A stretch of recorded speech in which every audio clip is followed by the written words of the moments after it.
Hello, and welcome to Shady Business, a podcast dedicated to commentary on scams that live on the internet. I am your host, Maya, and I'm here to guide you through all things scam. Take a drink, and let's guide you on this world of adventure. Welcome, everyone, to another episode of the Shady Business Podcast. I am Roberto, one of the two hosts of the show, and yeah, just welcome back. We'll start with that. It's been a while since we did one of these, but we're excited to be talking about today, which is the recent controversies around Hims and Hers weight loss company. So a little background on that. It's a telehealth company that has made headlines recently with its current marketing tactics strategies, particularly in the weight loss sector. The company was founded back in around 2017 and initially gained a lot of interest by offering discreet telehealth around I believe it was services for hair loss and wait a second. Wait. No. I'm supposed to be saying this stuff. I'm doing this background part. I literally have all of that in my first paragraph. Okay, You're supposed to just introduce the podcast. Well, I just wanted to say what we were talking about. Everyone knows who we are, hopefully at least. And so that is as far as I will go because Maya's going to I'm about to take her spotlight. But that's what we're talking about today is just the Hims and Hers company. I'm here to hear what it is that Maya's brought to the table, and I'm going to add in, my business perspective as always. So I'll let Maya jump into that and finish taking that over. But yeah, welcome back to the show. Thank you for introducing the company that I was going to introduce. So Hims and Hers, we have seen them, we saw them, we've heard about them. They're almost on every YouTube video ad before you watch. But who are they? They are, obviously you did some research, but besides that, do you know who they are? No, I don't know much about them. I do know that I always thought it was like an ED company, the erectile dysfunction stuff. And I always saw the tablets and I focused on the more of the men's health stuff is what I thought it was. Right, because the Hims part. Yep. Right. So Hims and Hers Health Incorporated is an American telehealth, like you said, company founded in 2017. So all the way back before COVID, before all that, they had hopped on the online persona of sending out over-the-counter treatments for a variety of illnesses or deficiencies, what have you. The company provides a range of prescription and over-the-counter products addressing various health concerns, including sexual health, hair care, skin care, mental health, and weight management. Operating primarily in the United States and the United Kingdom, Hims and Hers follows a direct-to-consumer model, enabling individuals to consult with healthcare providers and obtain treatments through their website and mobile application. So now in 2024, Hims and Hers expanded its services to include weight management solutions by offering compounded semaglutide injections. And that was after there was that huge shortage. Everyone was scrambling. Right. Everything was so Ozempic this, Ozempic that. Are they on Ozempic? Is there an Ozempic face? Yeah. Johnny, will you put that in there? Which one of Simon? Ozempic face. I know, but there's like a lot of good. Whichever one you want. Okay. There's so many. But semaglutide is a GLP-1 receptor agonist, and it is approved under brand names like Wegovy and Ozempic for weight loss and type 2 diabetes management. Yeah. So that was why it was introduced into the market initially. It was for diabetes management, and the side effects of it was weight loss. So, however, the compounded semaglutide provided by Hims and Hers is not FDA approved, as compounded medications are custom formulations prepared by pharmacies when commercially available drugs are inefficient or unavailable. The company's decision to offer compounded semaglutide was influenced by the high demand and previous shortages of brand name medications. To enhance its supply chain and meet the growing demand for personalized treatments, Hims and Hers acquired a California-based peptide facility in early 2025. This acquisition aimed to provide greater control over costs, availability, quality, and safety of their compounded medications. However, in February 2025, the FDA announced that the shortages of Ozempic and Wegovy had been resolved, leading to a significant impact on Hims and Hers compounded semaglutide offerings.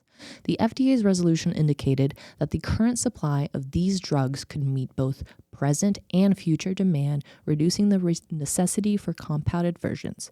Consequently, shares of Hims and Hers experienced a substantial decline, dropping over 20% following the announcement. Despite these developments, though, Hims & Hers plans to continue offering these personalized compounded medications, citing the need to cater to individual patient requirements that may not be met by commercially available products, since it is so expensive. Right. And you still do need to go and be seen by a doctor. You have to get the prescription and so on and so forth. So the company emphasizes its commitment to provide accessible and affordable healthcare solutions through its telehealth platform.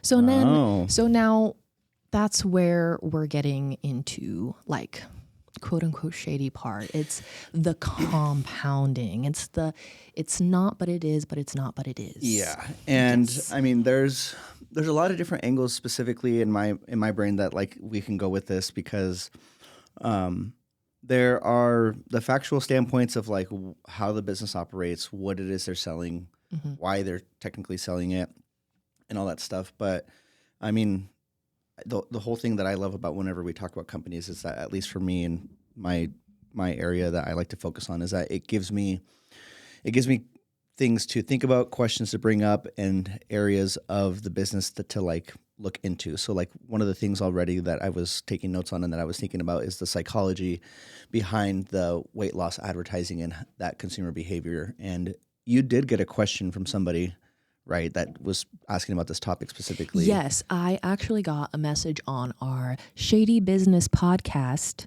on Instagram about the weight loss ads that you see, like the ones that it's like lose belly fat in 10 days, which is not a thing. It's not a thing. No.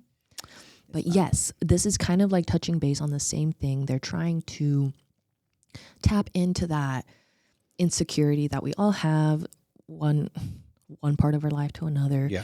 And it's just why we need to look like these celebrities. We need to look our best. We need to look fit all the time. And so they're pushing these medications, and unfortunately, that doesn't always mean that they're the safest. Yeah.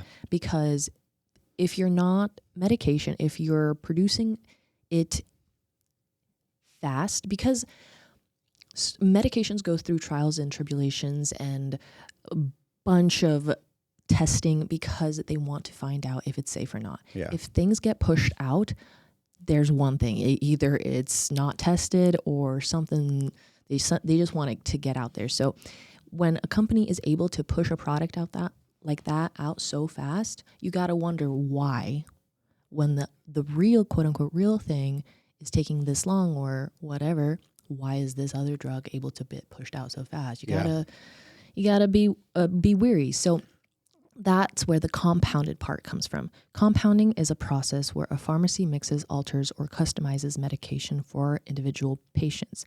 And that's when a drug is in short supply, a patient needs a different dosage, or they're allergic to that specific derivative and they need a different one. Yeah.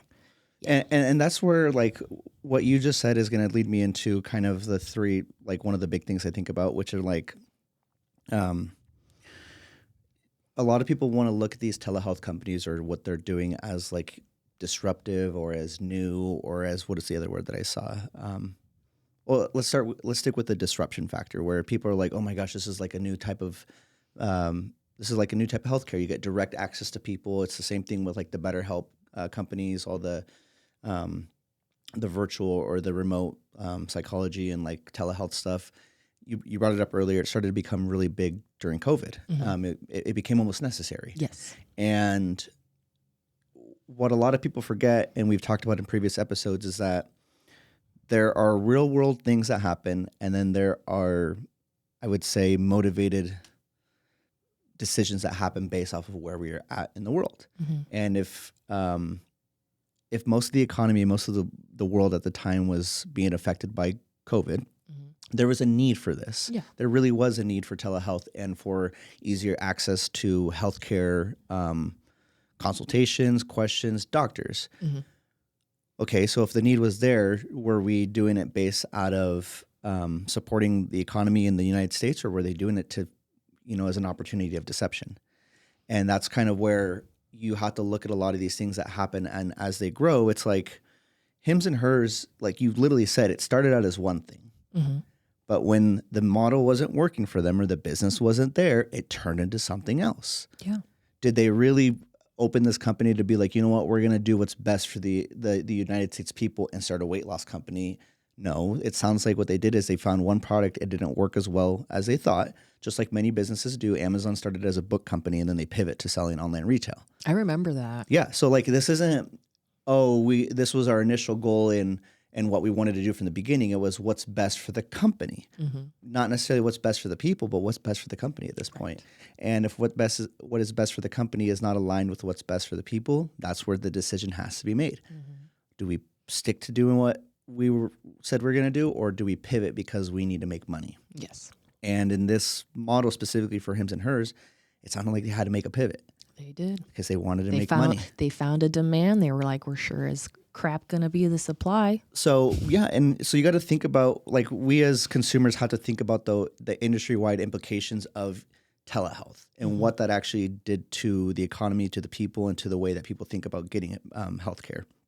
And I mean, you have to ask yourself, why do companies like Hims and Hers or Row, or there was another one, maybe even BetterHelp, it's like, how are they actually capitalizing on the telehealth boom? Are they doing it are they capitalizing because the need is so great that, you know, they're providing easier access to consumers on a daily basis? Or is it because people have fallen into that cycle or to that loop of like, I can just do this from home? Well, I'm sure that it has a bit of both to play in the matter. Like, I'm sure a certain But you got I think you need to know, people need to know that though. I never want people to be so blinded in business decisions or consumer decisions. Then it's like, well, they're doing it because of this. It's like, well, there is this incentive. Do realize that. Yeah, like, definitely. If it was easier to just get doctors like to your house, or you know, universal healthcare, or cheap or whatever, a lot of these things wouldn't need to exist. Like, I don't know if you remember or not, but when we were in the midst of COVID, Idaho did experience, I do believe it was a level red or something. Critical access care was limited in northern Idaho because they ran out of beds. Yep. Because there was no more space. Yeah. So telehealth did play a major role in that time because 100%. It allowed the patients to be seen even if there wasn't room in the hospitals. 100%. And I think that's like where, you know, we have to be grateful for the changes and the advancements of technology for us to be able to do that. Yes. Like I'm very happy that people that couldn't even get out of their home or get in a car to go to a doctor can now have access to a doctor. Definitely. But there is a limit to that. Definitely. And there is definitely a barrier or a line. There's a line there. And it's like, what is that line? Everyone talks about it. Like, how do you know you cross this line? And I would say there are some obvious indicators to whether you have crossed that line or not. I have a good perspective or a different perspective for you. So since I work in a laboratory, I always wonder about the labs with telehealth because there is limited stability on certain things, analytes, and getting couriers, people who just bring specimens to and from campuses, to and from other reference laboratories. We rely on volunteers heavily, and it's hard to find these people who are willing to work for that. And they are not paid that well, so I'm sure it's hard to even get somebody who wants to do it full time. Yeah. But yeah, and then there's blood transfusions that you have to think about, like telehealth blood transfusions. Like we'd have to send nurses out there to help administer the blood, and that's more personnel that we need to send that's taking away from the actual hospital. So it's like you have to have all this funding, and I don't know if I like that where it's headed, but I don't know if all of it is thought out yet. You know, I wish they would have more people look at it, I guess is what I'm saying. Look into what telehealth, like the impact of it? Not the impact, but how it's being structured and being implemented in hospitals right now. Mm-hmm. Yeah, it's like remote surgical procedures where there's like they've created machines where doctors can do procedures from other parts of the world on patients. And as of right now, I haven't seen any deception in that industry necessarily. Like obviously humans are humans and they'll do things eventually. I guess where we're getting into the shady part of it is the treating the compound as if it were Ozempic. Well, so you already broke down what a compound was, right? Yes, but people are still they still call it Ozempic. They go to a med spa and then they go get Ozempic, but it's a compound. And I don't know if the people are calling it that, or the med spas that are offering it. Like, it's on the internet. Like, people are just throwing around Ozempic as the alternative to anything that is related to weight loss. So is a compounded semaglutide the same as Ozempic? Not exactly. Compounded versions may not be identical to the FDA-approved drugs. I was about to ask you, because one's FDA approved and one's not, right? And that's the big kicker, the FDA part. And as much as we don't like to be regulated and stuff, there are certain regulations that are very necessary, and that is medication. Yeah. I believe wholeheartedly that medicine needs to be thoroughly tested before it's released. Sure, so in real semaglutide, some compounding pharmacies use the active ingredients, semaglutide base, but since Novo Nordisk doesn't sell it to them, they may source it from a third-party supplier. So then there's semaglutide sodium and acetate, which some pharmacies use the salt form of the semaglutide instead of the base drug, and these aren't FDA approved and may not work the same way. There's been cases where, yes, it may have worked for some people, but in other cases, it was adverse effects, crazy. So then salt forms of semaglutide are being used instead of the actual base drug. Right. These aren't FDA approved and may not work exactly the same. So then there's also cutting agents that may be included in these compounds. Some compounded versions contain vitamins like B12, amino acids, or other fillers that may alter absorption or effectiveness. So is it safe? The lack of FDA oversight over compounded drugs aren't FDA approved, which means that their quality, potencies, and purity can vary. That means the standard is off. You don't know if you're getting... It's inconsistent. Exactly. And that's not good because you don't know what you're taking. You don't know if it's the right thing, if it's good for you, if it's the right dosage. They don't know because it's different for every time they get it. Yeah. There's a higher risk of contamination since they aren't made in tightly controlled pharmaceutical facilities. There's a greater risk of impurities and inconsistencies. And then some versions may not work the same. If a pharmacy uses semaglutide sodium or acetate instead of semaglutide base, it may not be absorbed as effectively. So then why do companies like Hims and Hers offer it? When there was an Ozempic Wegovy shortage, compounding pharmacies stepped in to fill the demand. Companies like Hims and Hers partnered with compounding facilities to provide their own telehealth weight loss programs with compounded semaglutide. However, now that the FDA-approved versions are back in stock, compounded semaglutide's future is uncertain, especially with growing concerns over safety and legality. So the final takeaway then is compounded semaglutide isn't necessarily cut with harmful substances, but it may not be the exact same formulation as the FDA approved drug. Right. The efficacy and safety can vary depending on how and where it's made. And if you're considering it, research the pharmacy's reputation and ask if they use a semaglutide base. Okay. Yeah. So I mean, there are the compound medications industry essentially is fairly new in terms of like the consumer standpoint of like yes. It's very accessible to consumers. Yes. Obviously compounding stuff like that has always been a thing. Mm-hmm. But then you literally enter the world where it's like, okay, well, consumers aren't health professionals. Right. And they're not trained physicians or doctors or nurses to know what the heck they're even putting in their body. Mm-hmm. We turn to doctors because they're supposed to be a trusted source of health and medications. Yes. And that's kind of where we get back into the shadiness of this, of the whole entire Hims and Hers kind of fiasco, which is like, are they capitalizing on the lack of knowledge that consumers have?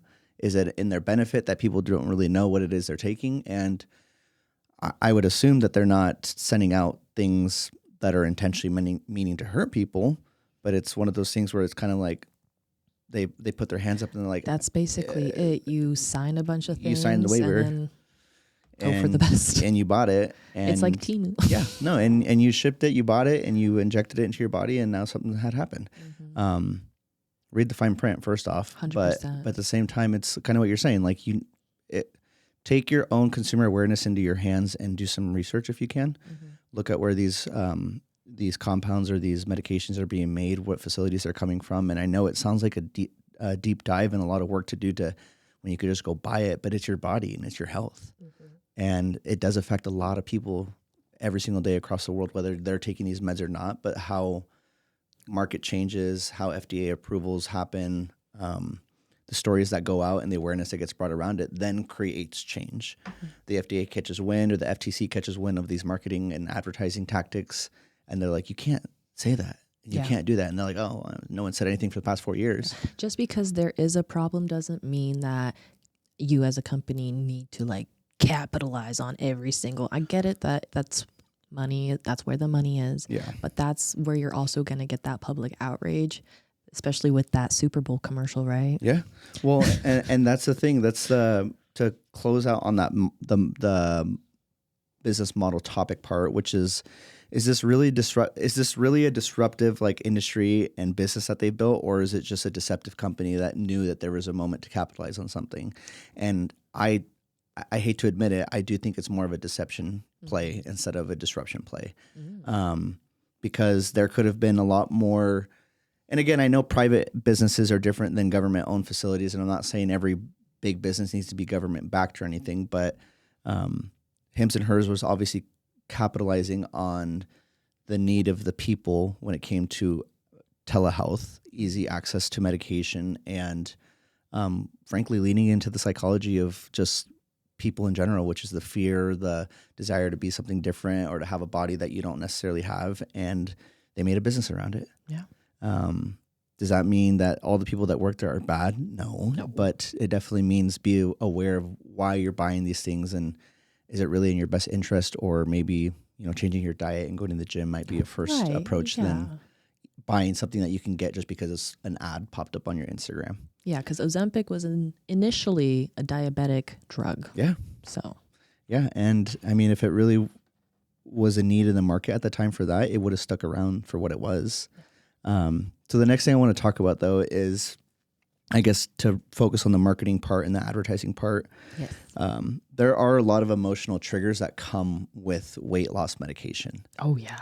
And that's another part to really consider as a consumer. Is it what are they trying to get me to believe, or what is it that I feel now that I've seen this ad or that I've seen this commercial?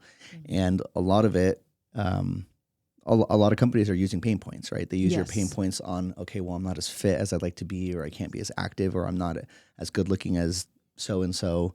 So they offer you a quick fix solution is what they would call it. And those quick fix solutions are a lot of what people, short-term gratification they dive into. Yeah. And so when you see these ads, I would just ask yourself a couple questions. It's like, am I feeling this way because I just saw a commercial telling me I need to lose weight, or is it because my health is at risk and I do need to lose weight? Yeah, because what they don't tell you is that once you get off Ozempic and you're agonist, I forgot how to say that word, the receptors that it binds to, it's not going to be there any longer. So your appetite's going to return. Everything is going to go back to the same that you were before you were taking your quick fix, unless you're working to fix what it is that you have, like your relationship with food, your relationship with your self-image, whatever it is that may be kind of needed to be mended. It's still going to be there if you stop taking the drug. So it's going to come back and then some. So that quick fix, it's not a fix at all. No, and they made it even worse for a lot of people by introducing that subscription model or the subscription trap. Yeah. So exactly what Maya is saying is a very good point, because say you start this medication beginning of the year and you're like, man, this is working. New year, new me. Yeah, you're feeling good. You're feeling all snatched and everything. And you go through a rough patch. You go through a rough week. You go on vacation or whatever it is. And you kind of use it as a crutch. You lean into it knowing that you have it. And you're like, well, I don't know how much the subscription is, but let's say $59 a month.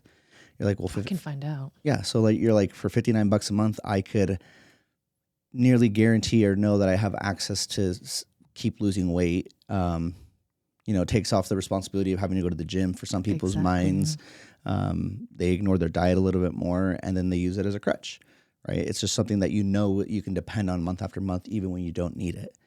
And I think that's, again, businesses know consumers are kind of like that, and they know that sometimes they don't even check their bank account statements, and they're like, oh, charge me again, whatever. And then they get stuck in the subscription trap. And did you find the price? Yeah. How much is it? My God, it's so much. Hold on. So hers offers Ozempic, or their version of Ozempic semaglutide, starting at $1,799 per month with a 12-month plan paid up front. Yeah. And then hers also provides... Oh, okay. Scratch all of that out. So hers offers Ozempic name brand starting at $1,799 per month with the 12-month plan. What? Or they have their compounded semaglutide starting at $165 per month. What was the first one? 1,000? $1,799 per month with a 12-month upfront. With 12-month commitment, essentially. 12-month plan paid upfront. Oh my gosh. Over 12 grand. More. Yeah, it's over 12 grand. Yeah. Like closer to 20. What? No, more. 30. I don't know. I can't do math. Can we put the number? Because apparently neither of us can do simple math, even though I have Hold on. Take all of this out. Hold on. I will 10 times 12 is 12. Or whatever. Times 12. $21,588. Oh my gosh. Versus, hold on. That was 165, right? Times 12. Versus 1,980. And it may or may not work. It may or may not make you sick. It may or may not cause adverse effects. You may or may not. You're taking a $19,000 gamble. Yeah, but I mean, Ozempic rough. isn't perfect itself. Like, people still do like experience side effects. There is, like with any medication. Yeah. It's just they're more known, like what's going to happen adversely versus these other ones that are compounded, which have no trials behind them. So they have no clue what's going to happen. Yeah. But well, and I think so much money. It's a ton of money. And I think a big problem too is instead of just working out and eating better, you want to pay for your fitness and health. Well, no, it's like that's like the trade-off. Like either you're, oh my god, either you're gonna actually put in the work, or you're gonna pay $22,000 for it, or whatever it was. There you go, 22,000. Yeah, no, I'm not. Or let's go that. for a hot girl walk. Probably do that. Yeah. Well, and it's crazy because a lot of the things that people don't look into, I would say most people don't look into companies as deep as they should when they, it's introduced to the market. That's what happened with BetterHelp. Yeah. Because nobody actually read the fine print for it, and they thought everyone was going to get this perfect service, but it's like you may or may not get paired. They may or may not share your information. Everything was so ambiguous about the whole thing that there were so many complaints about it that nobody actually knew what was happening, and then people were refunded, and there was a whole debacle about it too. Well, people just, when I talk about these things that I've seen and I've come to learn, most of it comes from either personal experience and just seeing other people live through it, and then meeting with actual people that are in the industry and they're like, yeah, no, this happens is very often, or I just study it. Yeah. And the whole idea of like telehealth and just the easier access of medicine, it made people not have the drive. I would say it made people not have the drive to worry about like their own personal health, like as their own responsibility. Right. Because it's just more accessible, easier to deal with. I know like if you were to break something or go to the doctors maybe 3-5 years ago, you'd be like, oh shoot, it's going to take like a week or two to get into the doctors. And I'm not talking about shortages and time shortages or anything, but just the access to health and medications like that, I feel like just creates a little bit of dependency. Mm-hmm. And that dependency can then lead into lack of responsibility, I would say. Right. Like the self-responsibility to like try and like fix, or not fix, but like alleviate like your problems first instead of seeking out, Yeah. I mean, you brought up BetterHelp, and you think of that in the sense of like, I totally get talk therapy, and sometimes people just need to talk to somebody. Mm-hmm. And I would probably bet that there's been many moments where people that have access to BetterHelp have the option internally to either try to reach out to a friend, mm-hmm. or just be like, they don't even want to know anyway, so I'm just going to do the telehealth and talk to somebody that way. Which is so strange to me, because like that's the whole point of friendship, is to be able to lean on a support system that has your back, mm-hmm. because you've interacted and seen that they're good people, and so you keep them around, and then that's friendship basically. And so when people like say, because I've had a lot of personal friends too, and then strangers as well, be like, oh, I don't want to talk to my friends. Like, Exactly. it's like, why? That's the whole point. Like, if you're worried about being an emotional strain, maybe, like, preface it. Be like, hey, I have something kind of like hard that I want to talk about. Are you in the good mental space to be able to receive that? Yeah. If you're that worried. Yeah. Like, and if they're your friend, they're going to be like, please let me know what's going on. Yeah, and sometimes we just need to be better friends too. Like, I don't want to put it on the I don't want to put it on the person that has the need for mental health support, but when was the last time a lot of us check in with our friends or offered that support? When check in with your friend today if you're watching this. Check in with your friend, offer some support, or just offer. Just go hang out. Offer to hang out. Let them know that you're there, and I think that little things like that can change, can have like a ripple effect in a lot of people's lives. Yes, definitely. And it's that whole like you see one person do something and then other people start doing it kind of deal, Exactly. But I think there definitely is a lot of what happens with Hims and Hers is they're leaning into the emotional factor. It's fear-based marketing. It's pain point-based marketing. And if you can recognize these things, then you can start to kind of pull yourself away from the need to, buy things from them. Yes. Look at alternative health options. Look at hanging out with your friends, spending more time with them there, and doing that kind of stuff. Read the fine print. 100%. Look at the legalities of the loopholes that they have in there, which is usually the same for most medications, which is like you might experience these things. And if you do, talk to your doctor. Yeah, it's that in the commercials for like blow blank blick, where it's like they have this beautiful imagery of life that you can relate to. And then at the end, it's all sped up, high, everything's going fast. Yeah. Because they don't want you to actually see the realities of what it is. Yeah. I mean, the whole pharmaceutical world is its own beast. And there is definitely shady business that happens on in there. A lot of fear mongering, a lot of relying on the public to stay sick. But if they are going to be producing these medications, there still needs to be like, you need to be transparent about everything it does and can do and won't do, I guess. Yeah. And like from I know so far we've talked a lot about like the consumer perspective.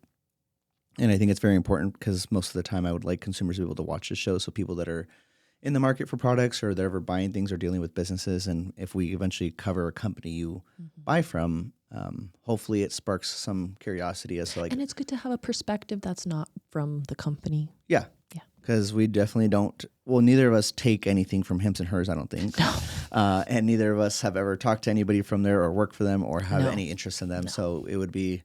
I like their look. They're like their marketing. It's really like, it's very millennial. Yeah. They have a nice font. It's pretty. Yeah. They have a good font, whatever that is. But I think there are lessons for entrepreneurs and for marketers and for just people that are in the industry as well, which is like really consider the ethical implications of your marketing and what it is that you're trying to accomplish. There are business strategies and actual standards for like marketing practices. I would recommend people learn more about them and how to sell effectively without having to try to deceive people. Yes. And that is just a very ethical thing from my personal standpoint, which is like, I think people need to try to market that way.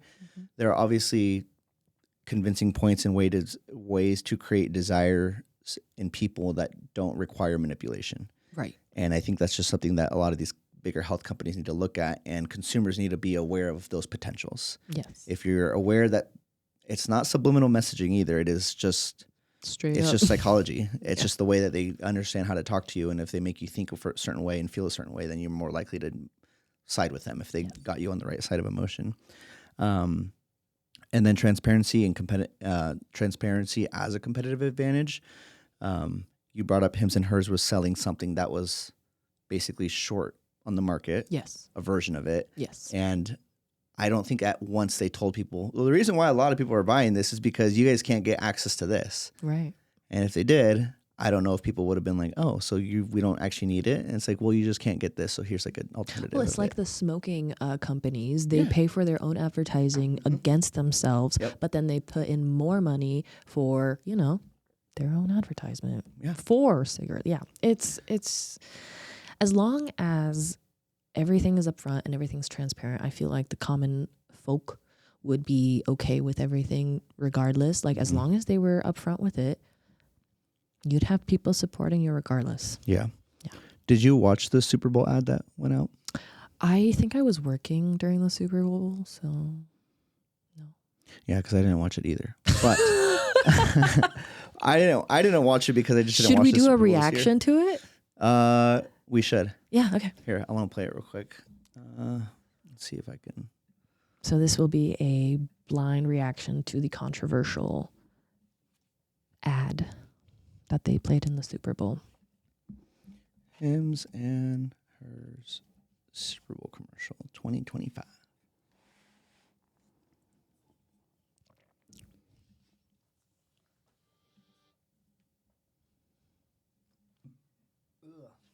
Oh, Okay. wow, we're almost at an hour. Yeah, we're good. A lot of content. Okay, so neither Maya or I have seen. Did I say that right? Neither I or Maya or I. Neither Maya or... Anyways, neither of us have seen this commercial, so we just talked about Hims and Hers, and we're gonna watch it, and we'll let you guys know what we think, or I guess you'll see us react. Obesity is America's deadliest epidemic. This is America. 74% of us are overweight, and obesity leads to 500,000 deaths each year. Childish Gambino. Okay. Hey, This is America. Something's A lot broken. of- It's not our body. lot of It's fear. the system. Welcome to Weight Loss in America, Like and subscribe. a $160 billion industry that feeds on our failure. There are medications that work, but they're priced for profits, not patients. This is America. This system wasn't built to help us. It was built to keep us sick and stuck. but you're not? But not anymore. Hims and Hers offers life-changing weight loss medications. They're affordable, doctor-trusted, and formulated in the USA. You get a treatment plan designed by a doctor that? to fit your body, goals, and lifestyle. You deserve to feel great in your body. This is the future of healthcare. I mean, This they're is trying Hims to and like Hers. make it more Join approachable us in for the fight for a sure. healthier America. So that was That was the ad, wasn't it? yeah. It looks like that was the ad, and now it's analyzing it. I mean, it's not as bad as I thought it was gonna be. I mean, they're definitely trying to punch like in the like, hey, you're fat. This is the whole world is fat. Here's a solution. Like that's literally what they're saying. That ad is messed up though. That ad is really messed up because they were like, "Hey, they're making money off of you being fat, and guess what? You should give us money because you're fat. Because it's not going to them; it's going to us." Right. It's like they're trying to play a whole we're not like them. We're not like all the other girls. And they're not like we're us. worse. No, that's a pretty bad ad in my opinion. Because that definitely now that I saw that, it makes a lot more sense why people are pretty pissed off because they're basically just pointing fingers at everybody else. They're like, yeah, so the food you eat, the things you do. They're like, it's nothing with your health and fitness. It's not the fact that you sit in front of the TV for 8 hours a day or you sit in an office chair doing nothing. Like, that's not it. I promise you. And it's not the Fruit Loops either. It's the system. What? So they're trying to appease to their little I don't even know. They're trying to appease to just the idea of who they are. Is Like, it basically going off of like how the whole quick fix thing? It's like, well, like look at this though. Like they're the bad ones. We're the good ones. Like we're the real fix. Those are the quick fix. We're the real fix. yeah, they're basically kinda trying to they're basically trying to say everything else doesn't actually work. Stupid. They're like, yeah, nothing you're gonna do is gonna work because the system is against you. Those workout You machines, they're see fake. that water right there? Well, this bottled water is much waterier than that water. Oh yeah, so I would say that's pretty bad because that was straight fear mongering. There wasn't anything like. Did you even see a warnings ad It was like towards the end, and it was like in white font, I think. at the very bottom where nobody could read it? yeah. That's nice. Yeah, that shouldn't have gone out. That was very distasteful in my opinion because you're They literally thought they did something. they're like, damn, we ate or whatever that phrase is. No crumbs. Yeah, no, you guys did No not eat. crumbs. No crumbs. They have been eaten is what they've been doing. Yeah, that is very unfortunate because they know how many people, and again, is it disruptive or is it deceptive? They know how many people are watching the damn Super Bowl. Right. They know how many people are the biggest eating. national broadcasted event that we have, of course. Yeah. And one of the talking points it brought up was this is like, yeah, just look at how they used emotional appeals and frustration with the healthcare costs and aspirational messages to drive sales. It's like they didn't. I feel like they took a marketing 101 class and were like, Did they make them cry, make them scared, and make them want something? Yeah. It's like, great, we did that. Call to action. Yeah. No, if you're going to buy Hims and Hers and if you're going to buy from the company, just be aware of why the company exists. Yes. Know what it is they're trying to accomplish. If you want to support them and you like their products, you have free will. That's why we're all here. True. I'm happy that you're happy. I say that very, very roughly, but I think I personally would like to know more about what it is, the companies that I buy from or the things that I spend my time with. And that's just going to I feel like that would make me a better consumer overall. Oh, yeah. And I would just hope that other people want the same, honestly. Oh, yeah, definitely. And the whole point for this episode was to just literally break down why they exist and what it is that they may be trying to do as their like company. You know, because when you start a company, you're always like, what is the shtick? What is the message? What is this? What is that? What's the for the company as like a whole, so that it can like, yeah, you know what I'm trying to say? Yes, no, I know what you're trying to say. So it's like we're trying to show the public that some companies don't always have your best intentions, even though they might be in health and wellness. Yeah, they might be in the industry that's supposed to be, again, around improving your health, but the reason why they're there is very different as to what they're actually doing. So I want to ask you a question then, Maya, is what do you think the biggest issue is then with Hims and Hers? Would you say is it the business model or the way that they're marketing it? It's just the marketing. I mean, they're just trying to use those psychological tactics that you were mentioning earlier. If you know your audience, you know how to manipulate them. And they're definitely using all the fear mongering and all the, because people they don't want to be at fault. They always want someone else to be at fault. Yeah. And that's just a human thing. Yeah. Like we don't want to be, you don't want to be the one that caused the problem. Yeah. So they're feeding on that. They're showing, hey, it's not your fault. It's not what you do. It's this big thing that you can't control, even though we're part of it. Yeah. Buy from us. It's like, no, go outside maybe. Do other things first before you turn to something that's just an offshoot off of the big blob of stuff. Yeah, because you brought it up very early on too, where you were asking like, there are a need for like telehealth and like there are benefits to what it is they offer. It's that pros and cons of like, okay, well, some people are using it because they do have health issues and they have restrictions in their life that allow them to lose weight, whatever the reasons may be. I know it's different for everybody, but then it also feeds into that pool of people that are like, well, I just don't want to work out. Right. And that's what we don't want to see it happen. But I mean, with the same breath, if that same person as long as they know what they are buying, as long as they know what they are being marketed with. Yeah. Whatever. Like you said, free will. No, that's true.